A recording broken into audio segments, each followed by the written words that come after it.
다음은 벙커원 신앙 고백문 하시겠습니다. 다 같이 하시겠습니다. 모든 생명체 속에 실존하시며 역사하시는 영과 이상의 표상이신 하나님 아버지, 하늘과 땅을 늘 새롭게 창조하시는 당신을 믿습니다. 하나님의 외아들 우리 주 예수 그리스도가 이 땅에 온전한 사람의 형상으로 태어나시어 억압과 고통 속에 있는 민중에게 하나님 나라를 보여주셨으며 모든 율법을 완성하심으로써 정의와 평화와 사랑의 모범이 되셨고, 본디오 빌라도 치하에서 고난을 받으시고 십자가에 못 박혀 죽으셨으며 장사된 지 사흘 만에 죽은 자 가운데서 부활하시어 우리에게 끊임없이 새로운 생명의 길을 보여주고 계심을 믿습니다. 성령을 믿사오며 거룩한 공교회와 모든 성도의 교제를 믿으며 남과 북이 하나됨을 믿으며 전 인류가 하나의 품 안에서 하나됨을 믿습니다. 죄의 용서와 존재의 부활을 믿으며 영원한 생명을 믿습니다. 아멘. 네.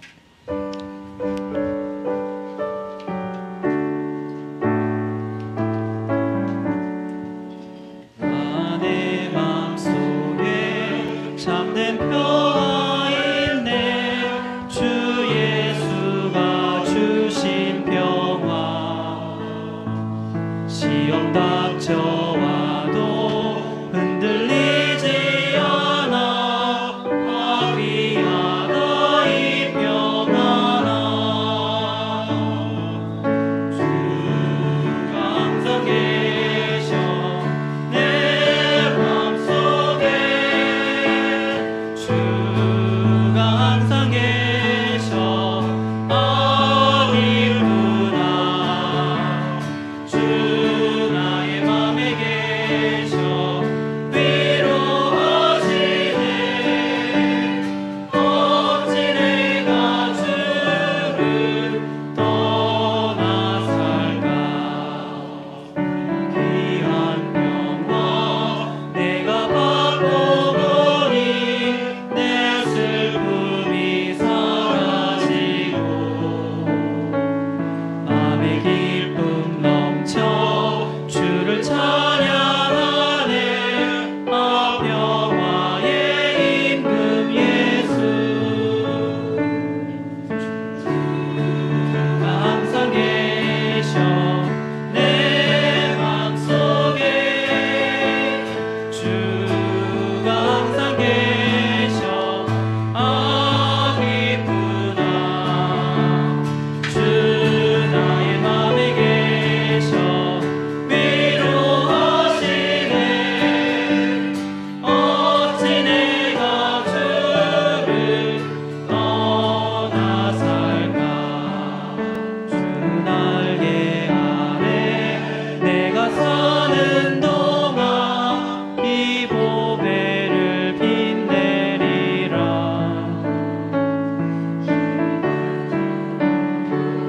주를 만나 뵐 때 아 그 평화 영원하리. 항상 계셔 내 맘속에. 주가 항상 계셔 아 기쁘다. 주 나의 맘에 계셔 위로하시네. 어찌 내가 주를 떠나 살까. 네, 다음은 기도입니다. 정민우님 기도해 주시겠습니다.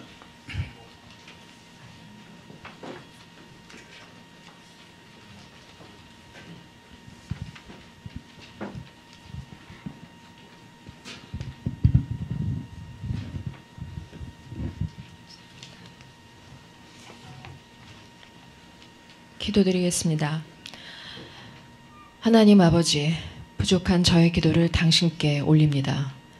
아버지, 저는 기도도 잘 못하고 성경도 잘 모릅니다. 지금의 저는 그저 당신을 사랑한다는 기도를 드릴 뿐입니다. 당신을 사랑한다는 기도를 할 수 있기까지 저는 너무나 부끄러운 길을 걸어왔습니다. 저는 힘든 순간마다 저의 부족함을 생각하기보다 당신을 깊이 깊이 원망했습니다. 왜 나에게 이런 고통을 주시나? 연단이라는 말로 포장하지 마시라. 나를 계속 이렇게 고통으로 몰아넣으면 이제 더 견디지 못한다. 내가 죽기를 바라시나? 숱한 원망을 당신에게 쏟아부었습니다. 당신은 이런 저를 기다려 주셨습니다. 당신이 늘 저를 지키고 계심을 느끼게 해주시고 제게 주어진 사명을 마음으로 깨닫도록 이끌어 주셨습니다. 부족한 저는 지금도 힘든 순간이 되면 마음이 흔들립니다. 당신께 모든 것을 맡기고 저는 물 위에 떠 있듯이 해야 함을 알지만 그럼에도 제 마음은 흔들립니다. 그러나 분명한 것은 제가 부족하지만 조금씩 당신에게 더 가까이 다가가고 있음입니다. 당신이 행하는 모든 것, 그것이 설령 제 기대와 다르더라도 그것은 제게 최선을 주시기 위함을 믿습니다. 당신이 제 머리털 하나까지 모두 관장하고 계심을 믿습니다. 돌탑을 쌓듯 하나하나 차근차근 저를 더 강하게 연단하심을 믿습니다. 당신이 이 민족을 위해 포스코라는 기업을 만드셨고 그 포스코에 이 땅 거짓 세력들의 비리를 묻어두셨습니다. 그 포스코를 통해 그들을 정죄하시고 당신의 공의를 세우시려는 당신의 뜻을 믿습니다. 그 공의의 길에 저는 부족하지만 당신의 도구로 당신과 더 가까이 동행하기를 바라고 바랍니다. 당신이 제게 주신 길을 비록 흔들리더라도 당신에 대한 사랑으로 이어갈 것입니다. 하나님 아버지, 부족한 저는 그저 당신을 사랑한다고 말할 뿐입니다. 내 영의 아버지, 당신을 사랑합니다. 너는 부르짖으라. 내가 네게 응답하겠고 네가 알지 못하는 크고 은밀한 일을 내게 보이리라. 아멘. 아멘.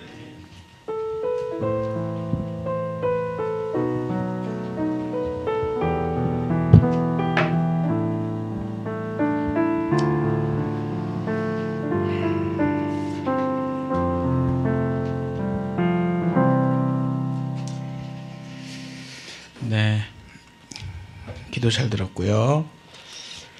다음은 성경 읽기인데요. 우리 교회 열심히 출석하시다가 중국으로 장기 출장을 가셨어요. 근데 오늘 설날, 이제 내일 모레 설날이잖아요. 예, 설날을 맞이해서 한국에 왔는데 오늘 또 교회까지 왔습니다. 예, 보헤미안의 미소님이라고요. 요즘 벙커원 교회 유튜브 예배 생중계를 하고 있잖아요. 중국에서 가장 열심히 보고 있다고 합니다. 네, 우리 보헤미안 미소님의 성경 읽기 읽겠습니다.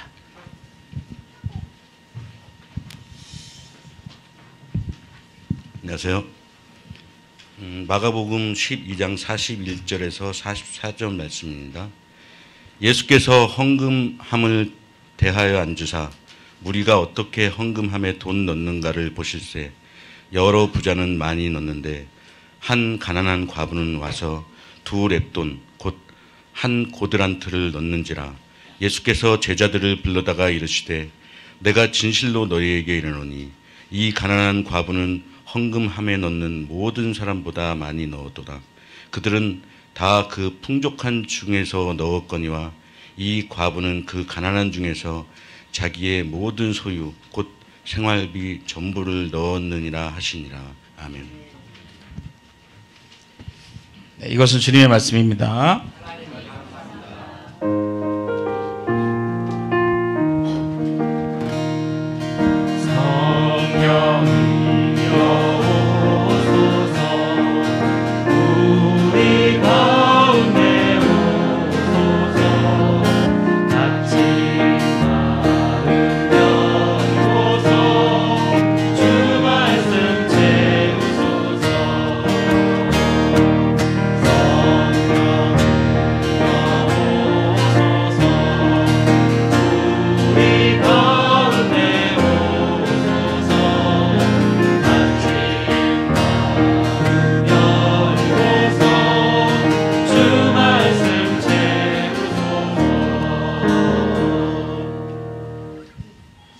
오늘은 가부의 헌금이라는 제목으로 우리 김용민님께서 말씀 나눔해 주시겠습니다.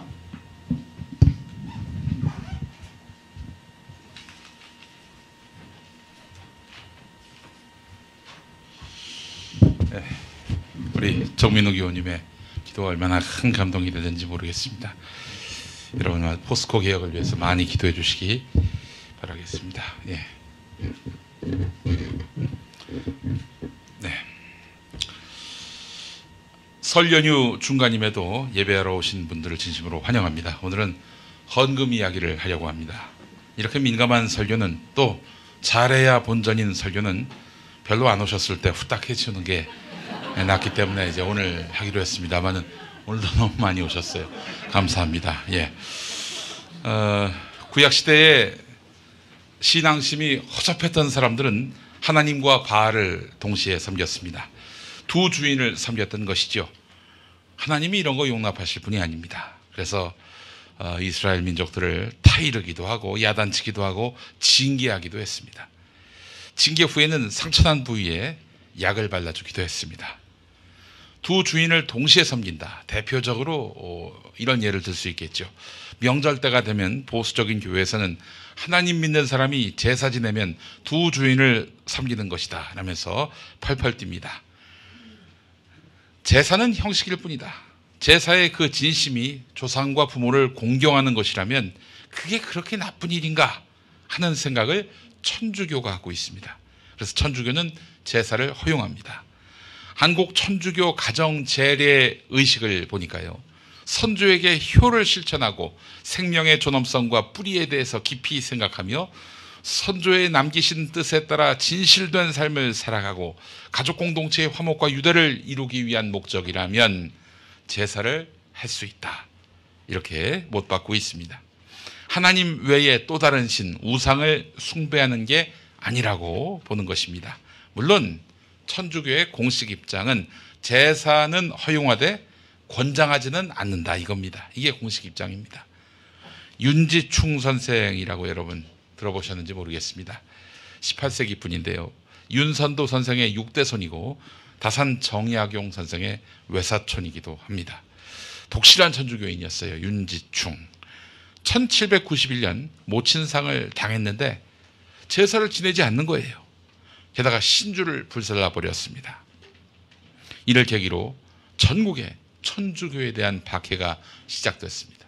천주교 박해는 제사 거부에서 시작됐다, 이렇게 보면 정확합니다. 자, 이렇게 조정이 천주교인들을 그야말로 압살하기 시작하면서 천주교인들 여기에 굴복할 수 없잖아요. 공격을 해오는데. 그래서 더 거세게 제사를 거부했죠. 자, 그런데 말이죠, 교황 비오 12세가 1939년 조상 제사에는 종교적인 의미가 없다, 이렇게 선언하면서 이로써 국내 천주교 신자들도 제사를 지낼 수 있게 됐습니다. 개신교는 완강하죠. 추도 예배 아니면 가족 예배를 드려야 한다. 어떤 재래의 주인이 하나님 외에 다른 분일 수 없다라는 입장을 강고히 하고 있습니다. 저도 이런 입장입니다만은 한편 이런 생각도 해봅니다.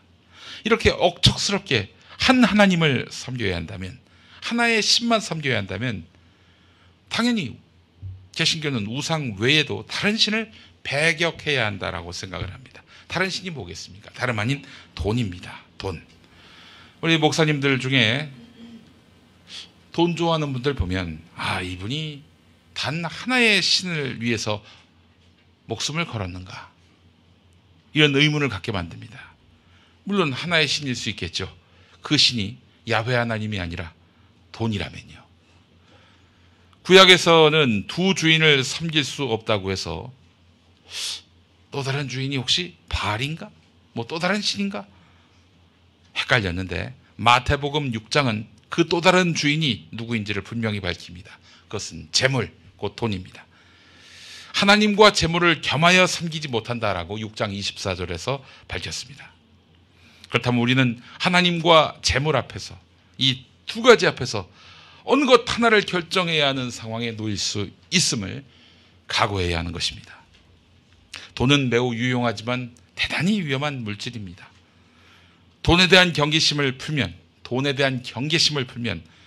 돈이 하나님의 자리를 냉큼 가로챌 수 있습니다. 그런 의미에서 오늘 우리는 어떻게 헌금할 것인가를 고민해야 합니다. 어떻게 물질을 바라봐야 할 것인가 고민해 봐야 합니다. 첫 번째, 헌금은 자발적이어야 합니다. 겉은 십자가 탑 달고 교인들마다 성경 찬송 들고 모이지만 돈에 의해 장악된 교회가 있습니다. 최근 성남에 어떤 교회가 문제가 되고 있습니다. 헌신해야, 즉 헌금해야 너의 저주가 끊어진다. 이런 말을 목사가 말합니다. 이게 무당한테 부적 사면 불행이 그친다. 이 논리하고 뭐가 다릅니까? 또 이런 설교도 해요. 여자들은 300만 원 정도는 쉽게 빌릴 수 있으니 다들 대출 받아서 헌금하라. 근데 여성이 왜 쉽게 빌릴 수 있나요? 예? 미즈사랑? 그래서 그럴 수 있겠네요. 이해가 안 돼가지고 제가. 심지어 장기를 팔 수 있는 사람들은 장기 팔아서라도 헌금하라. 야, 정말 압권입니다. 압권. 장기 적출이라니. 하나님이 장기 팔라고 우리 몸에 이 장기를 장착하셨습니까? 우리 몸은 성전이라고 했는데 몸속 장기를 떼어서 팔라? 예전에 일제강점기 때 교회 종을 일제에게 헌납한 교회가 있었습니다. 교회 종 녹여서 총탄으로 쓰라고. 정말 참. 자, 이 교회 말고 또 다른 교회가 있습니다. 그 교회의 이야기는 제가 제 아내로부터 들었는데 가난한 집이었습니다. 어떤 전도사가 신방을 왔어요. 자녀가 잘 되려면은 헌금 많이 해야 한다. 이렇게 얘기합니다. 이때 교인이 집안 형편이 안 좋아서 좋아지면 하겠다. 이렇게 말했습니다. 그러자 이 전도사, 많이 해본 솜씨예요. 품속에서 뭐 하나를 꺼냅니다. 고리대출, 업자의 전화번호가 적힌 명함을 건네면서 빌려서라도 헌금하시라. 이렇게 권유했습니다. 아마 이런 말도 했겠죠. 헌금도 때가 있는 것입니다. 라고요.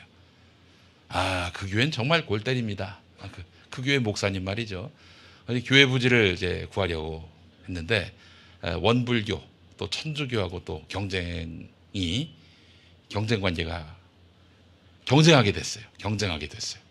예, 그 부지에 그 교회 아니면 원불교 아니면 천주교가 들어오게 됐는데 경쟁하게 된 겁니다. 이때 이 목사가 어떻게 했느냐? 교회 장로 부부들 다 모아놓습니다. 그 부지 동그랗게 이렇게 둘러서게 해요. 그리고 그 자리에서 오줌을 싸라. 예, 그랬다고 합니다. 예. 어떻게 됐냐 결과는 그 부지를 그 교회가 확보했습니다. 예. 대단하지요 진짜. 예. 이렇게 참 웃기는 교회들이 많습니다. 여러분 교인에게 헌금하라고 하는 것이 모두 다 나쁘다고 말할 수 없습니다. 하나님이 명령한 선한 선교 사역 상당 부분은 후원 없이는 불가능합니다. 자신의 재물을 하나님 일에 쓰는 것에 하나님이 기뻐하시는 것 역시 맞습니다. 몇 배로 갚아주시는 것 역시 맞습니다. 그러나 이것은 어디까지나 이 헌금은 자발적으로 내야 그 헌금의 의미가 있는 것이고 하나님이 기뻐하시는 것입니다. 자발성이 결여된 헌금, 강요된 헌금은 하나님도 기뻐 받으시지 않으세요. 그 돈으로 가장 큰 혜택을 입는 교회 목사만 좋습니다. 벙커원 교회 교우들께 지난해부터 헌금을 요청하고 있습니다. 애초에 헌금을 직접 걷지 않는 교회를 표방했습니다마는 교회가 독자적인 공간을 확보하면서 또 교인 총회를 결의하면서 그렇게 또 이렇게 간절하게 간청하면서 헌금을 요청하고 있지만은 뭐 이런 얘기 할 때마다 가슴이 벌렁벌렁 뜁니다. 오늘 여러분께 분명히 언급합니다. 자발성 없는 헌금은 안 하셔도 됩니다. 정말.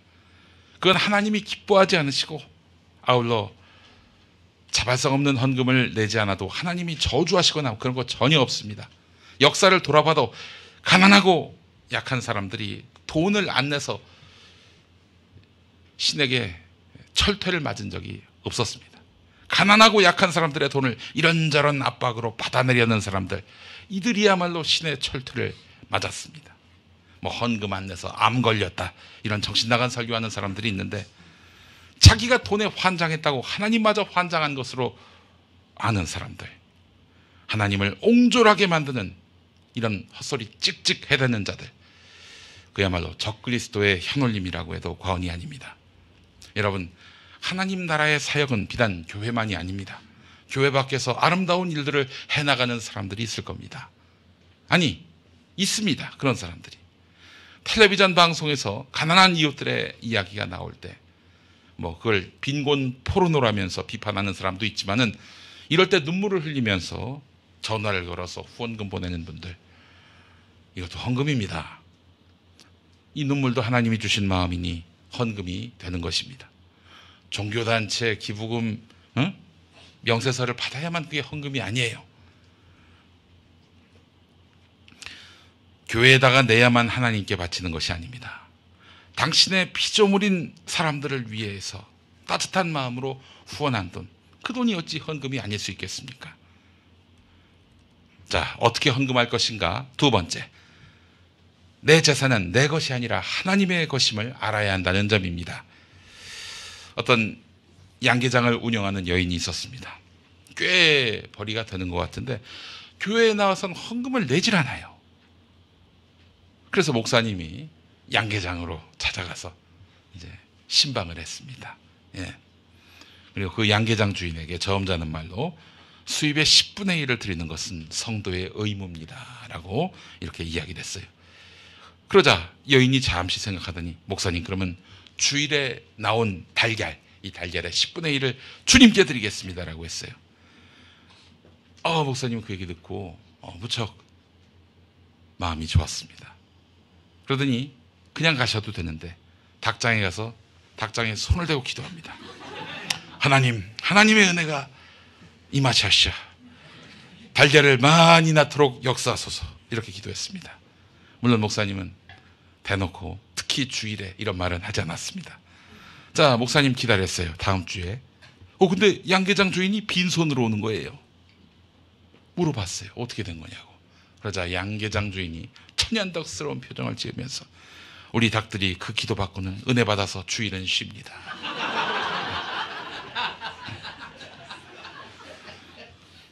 11조 이야기를 하게 되는데요. 11조가 이제 이런 거죠. 10분의 1, 수익의 10분의 1을 하나님께 바치는 것. 예, 레위기 27장 30절, 땅의 10분의 1, 곧 땅에서 난 것의 10분의 1은 밭에서 난 곡식이든지 나무에 달린 열매든지 월급 봉투에 박힌 총액이든지 모두 주에게 속한 것으로서 주에게 바쳐야 할 거룩한 것이다. 월급 봉투 얘기는 제가 집어넣은 겁니다. 이 11조는 그런데 구약시대에 주로 구제 목적으로 사용했습니다. 생각해 보십시오. 신정일치사회 아니었습니까? 요즘도 우리가 세금을 한 10분의 1은 냅니다. 그잖아요, 소득에. 마찬가지로 신정일치사회에서 11조는 곧 세금이었습니다. 근데 오늘날 세금은 세금대로 내고 헌금은 헌금대로 내는 이런 것, 과연 온당할까? 게다가 하루 쉬면 하루 굶을지 모르는 이런 참 우리가 궁박한 그런 삶을 사는 이들이 많은데 말이죠. 자본이 우리 삶 곳곳을 옥죄고 있는데, 미국의 침례교 목사인 데이브 램지 목사님은 용기 있게 한마디 했습니다. 목회자들은 빚에 쪼들려 살아가는 성도를 향해서 11조를 내라 라면서 강요 섞인 설교는 중단해야 한다. 그렇습니다. 11조도 말이죠, 형편이 되는 분이 하셔야 합니다. 못하는 상황에 놓여서도 너무 스스로 죄의식을 가질 필요가 없어요. 자발성이 결여된 가운데 억지로 하다 보면 나중에 가서 이것이 부담으로 또 원한으로 바뀌게 됩니다. 교회에서는 이런 11조 받으면 돌려줘야 됩니다. 그리고 빈곤이 대를 이어서 지속되는 이런 상황에 대해 문제인식을 가지면서 끊임없이 이 이 땅의 그 소유를 과점하고 있는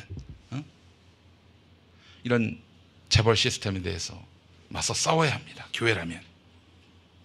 다만 11조를 낼 형편이 되고 또 내고자 하는 마음을 하나님이 주셨을 땐 하셔도 됩니다. 물론 그 정성을 받고 하나님은 크게 기뻐하실 것이고 더 큰 은혜로 답하실 겁니다. 그런데 이런 생각도 해야 합니다. 10의 1만 하나님의 것인가? 아닙니다. 10의 10이라 하나님의 것입니다. 우리는 하나님의 주권을 믿으면서 이런 믿음을 가져야 합니다. 돈은 내 것이 아니다. 재물은 내 것이 아니다. 모두 하나님의 것이다. 다만 이 돈을 하나님이 나에게 맡기신 것이다. 그러하니 이 돈을 하나님 보시기에 부끄럽지 않게 써야 한다. 자신의 욕망을 위해 쓸 수도 있죠. 그 욕망도 하나님이 주신 거니까요. 맛있는 거 먹고 싶고 예쁜 옷 사고 싶고 또 아름다운 집에서 살고 싶고, 그 욕망이 잘못됐다는 건 아닙니다. 그러나 그 욕망을 위해 무리하게 쓰는 것은 하나님의 곳간을 축내는 것이기도 합니다. 그래서 우리가 거둔 소득으로 하는 소비에, 우리가 거둔 소득으로 하는 소비에 윤리의식을 담아야 합니다. 큰 기업이 사회적 책임을 져야 한다고 하죠. 그 기업을 먹여 살린 분들이 바로 국민이니까 이 논리와 연결됩니다. 마땅히 우리 소득 중 일부를 형편 어려운 이웃과 나눌 것은 나눠야 하고 우리가 쓰는 돈에 정의감을 담아야 하는 것입니다. 10의 1만 내고 나머지는 다 내 것이니 내 마음대로 쓴다. 이렇게 생각하면 안 됩니다. 내 주머니에 있는 모든 돈이 다 주님의 것입니다. 그렇게 생각을 해야 하는 것입니다. 아멘 한번 해주면 얼마나 좋을까 하는, 아멘을 구걸하는. 자, 어떻게 헌금할 것인가? 이 세 번째, 내가 받은 은혜에 비례해야 합니다. 드디어 오늘 본문과 만납니다. 한 과부가 몇 푼 안 되는 돈을 냈습니다. 헌금으로. 그런데 예수님이 이걸 매우 기쁘게 받으셨어요. 이 과부는 모든 것을 다 바친 겁니다. 가난한 과부에게 이 돈이 얼마나 큰 것입니까? 하나님은 액수를 보지 않으셨습니다. 헌신하는 사람들의 마음의 크기를 보셨습니다. 즉 하나님을 사랑하는 마음을, 그 하나님 사랑이 생동하는 그 마음을 보신 것입니다. 돈만이 아닙니다. 내 시간, 내 열정, 내 노력도 다 헌금의 대상입니다. 하나님 앞에서 향수병을 깨고 그 예수님의 발을 닦은 여인은 어떻습니까? 향수병은 그녀에게 매우 소중한 소유물이었습니다. 그 마음을 보신 예수님 기쁘게 향유하셨습니다. 그렇습니다. 내 주머니에 있어도 그만 없어도 그만인 사람의 1,000원 한 장 헌금보다 삼각김밥 하나가 한 끼인 가난한 사람의 1,000원 한 장을 더 크게 받으시는 하나님이십니다. 액수는 똑같은데.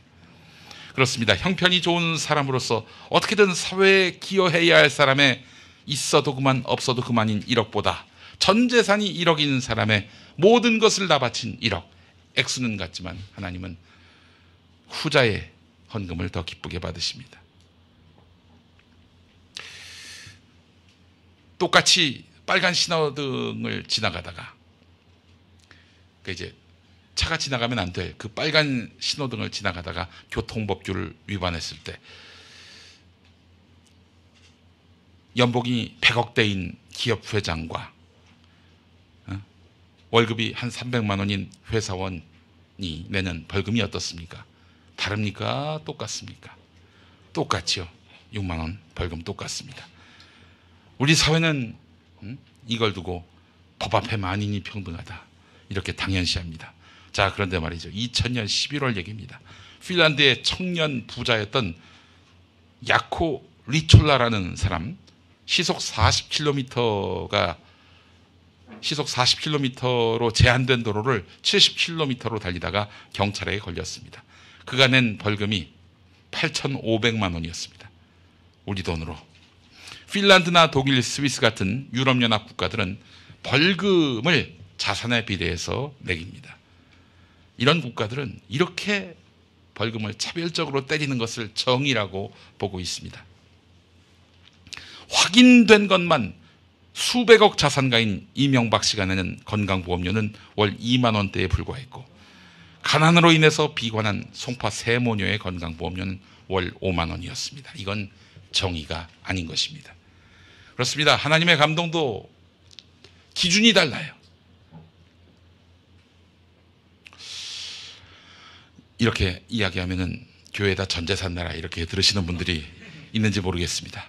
우리 교회가 헌금은 걷지만 여전히 여러분에게 있는 주권적 선택, 이건 변함이 없습니다. 산무정신의 본질은 달라지지 않아요.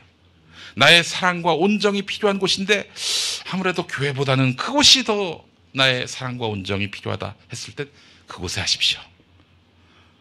물론 교회도 하고 그것도 하면 더없이 좋겠지만 그곳에 하십시오. 단 헌금할 때 이것을 잊지 말아야 합니다. 요약합니다. 첫째, 자발적이어야 합니다. 두 번째, 내가 갖고 있는 재화 재물은 내 것이 아님을 알아야 한다는 점입니다. 세 번째, 내가 받은 은혜에 비례해야 한다는 것입니다. 내가 이 정도 사는데 내가 이 정도 베풀어야지 하는 마음, 이런 얘기입니다. 내가 받은 은혜에 비례해서 헌금해야 한다는 것이죠. 이런 자세를 갖는다면 우리는 돈에 지배받지 않게 됩니다. 악마적 욕망을 이겨내게 되는 것입니다. 우리 모두 돈의 자리에 하나님을 앉혀서 그리스도의 온전한 성품을 닮아가는 그런 백성이 됐으면 좋겠습니다. 오늘 여러분과 설교 마무리하면서 노래하고 싶은 찬송이 있습니다. 그의 나라 온 땅에인데요. 주보 1면 보시기 바랍니다. 주보 1면에 가사 악보가 나와 있습니다. 과부의 헌금을 기뻐하시는 하나님, 왜 과부의 얼마 안 되는 보잘것없는 헌금을 기뻐하실까? 이 노래를 통해서 그 하나님의 진심을 만나보셨으면 좋겠습니다.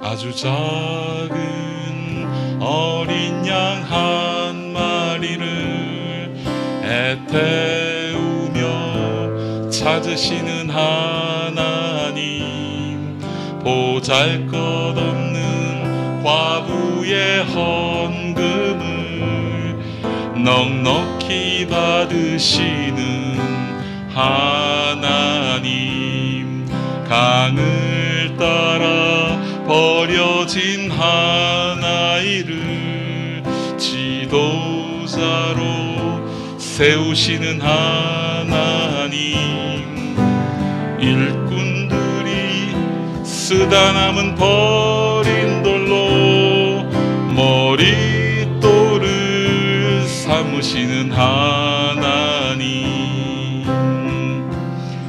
가장 낮은 이들을 하늘 높이 올려서 하늘 아래 모든 권세 부끄럽게 하시네.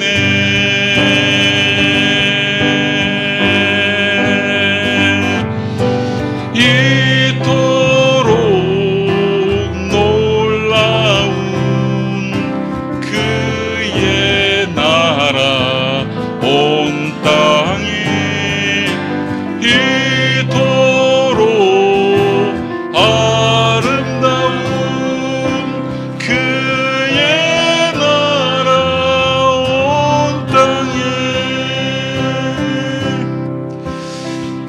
더 불러볼까요? 아주 작은 어린 양 한 마리를 애태우며 찾으시는 하나님, 가사 집중하시고요. 할 것 없는 과부의 헌금을 넉넉히 받으시는 하나님, 따라 버려진 한 아이를 지도자로 세우시는 하나님, 일꾼들이 쓰다 남은 버린 돌로 머릿돌을 삼으시는 하나님, 짜증 하늘 높이 올려서 하늘 아래 모든 권세 부끄럽게 하시네.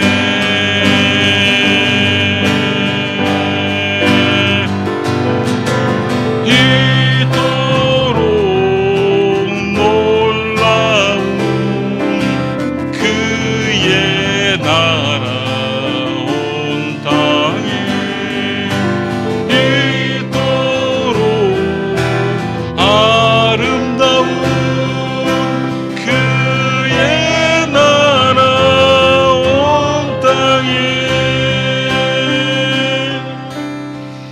예, 아주 작은 어린 양 한 마리를 애태우며 찾으시는 하나님은 누가복음 15장에 나오고, 보잘것없는 과부의 헌금을 넉넉히 받으시는 하나님은 오늘 우리 본문 마가복음 12장에 나오고, 강을 따라 버려진 한 아이를 지도자로 세우시는 하나님 출애굽기 2장에 나오고, 일꾼들이 쓰다남은 버린 돌로 머릿돌을 삼으시는 하나님은 마태복음 21장에 나옵니다. 신구약을 통틀어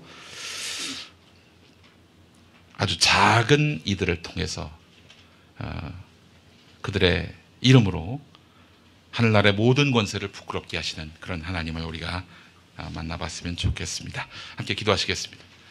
사랑과 은혜가 풍성하신 하나님, 예상하지 못했던 일들을, 오늘을 사는 저희를 깜짝 놀라게 하는 사건들 속에서 날마다 저희에게 교훈을 주시고 계십니다. 그 은혜에 감사드립니다. 저희 앞길이 흉흉하고 막막해도 불안에 떨지 않으면 주님이 길이요 진리요 생명임을 믿기 때문입니다. 그러나 연약한 저희이기에 세상에 해결해야 할 문제와 씨름하며 탈진할 때가 많사오니 새 힘으로 감당할 수 있게 도와주옵소서. 행여 근심과 걱정으로 비틀거리다가 주님 놓치고 주저앉지 않도록 붙잡아 주옵소서. 주님과 함께하는 삶을 살겠다고 큰소리치면서 한 해를 시작했는데 누가 묻지 않아도 벌써 부끄러움만 가득합니다. 다시 돌아보고 마음을 다잡을 수 있도록 힘과 지혜를 더하여 주옵소서.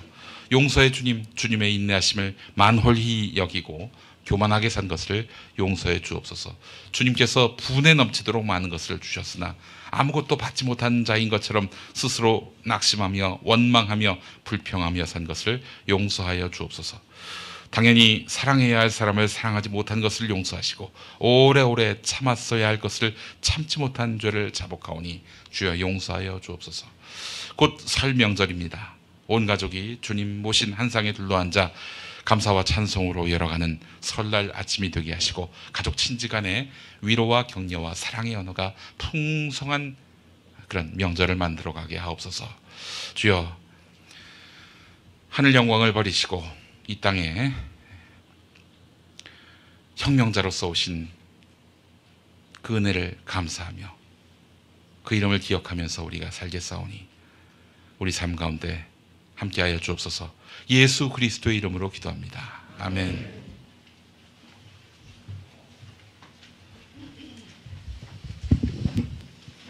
네, 우리 영민님 말씀 중에 그 은혜 받은 만큼 헌금해라 했잖아요.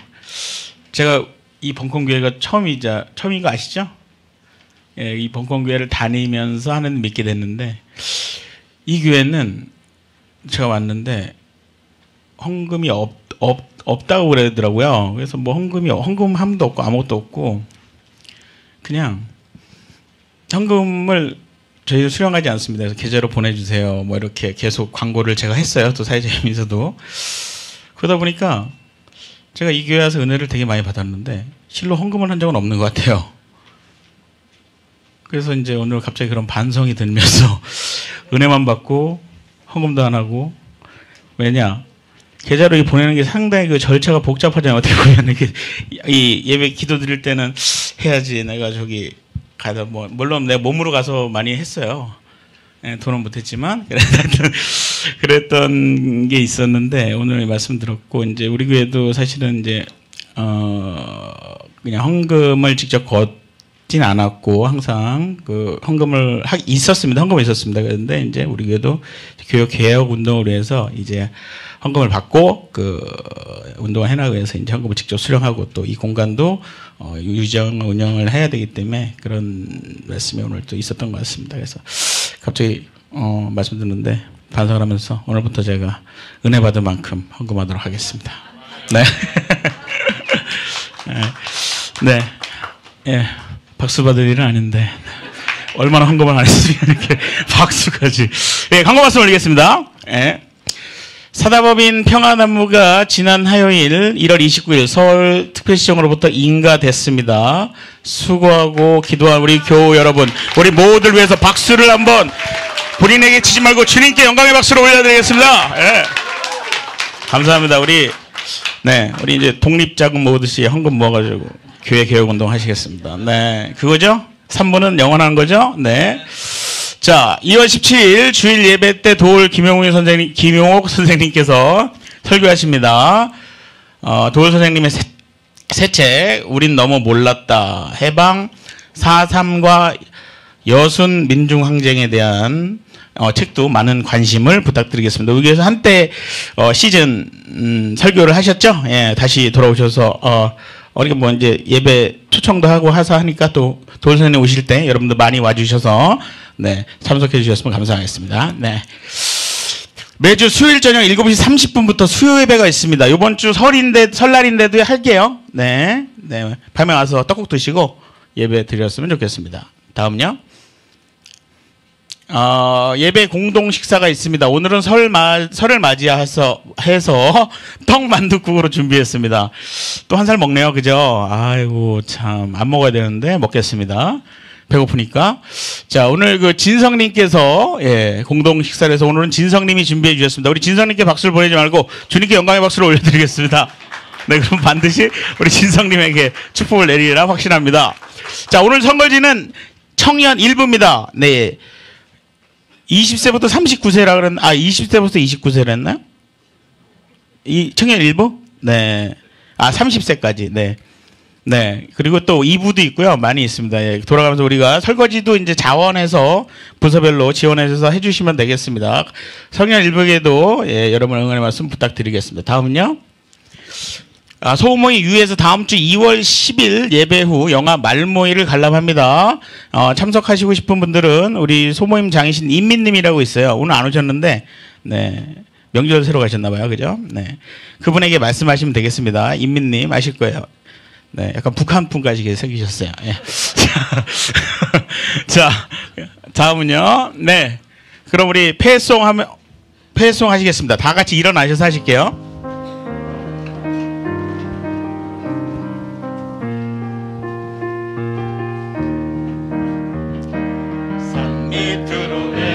내려가자 산 밑으로 내려가자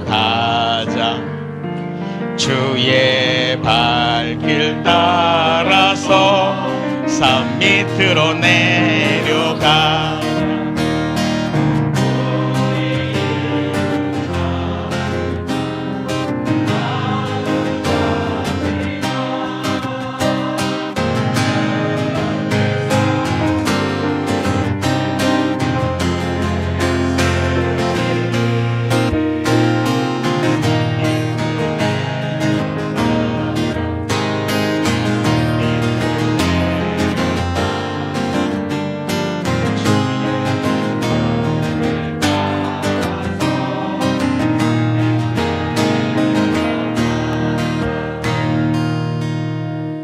서로를 위한 축복 선언 하시겠습니다. 옆에 분과 손을 맞잡으셔도 좋겠습니다.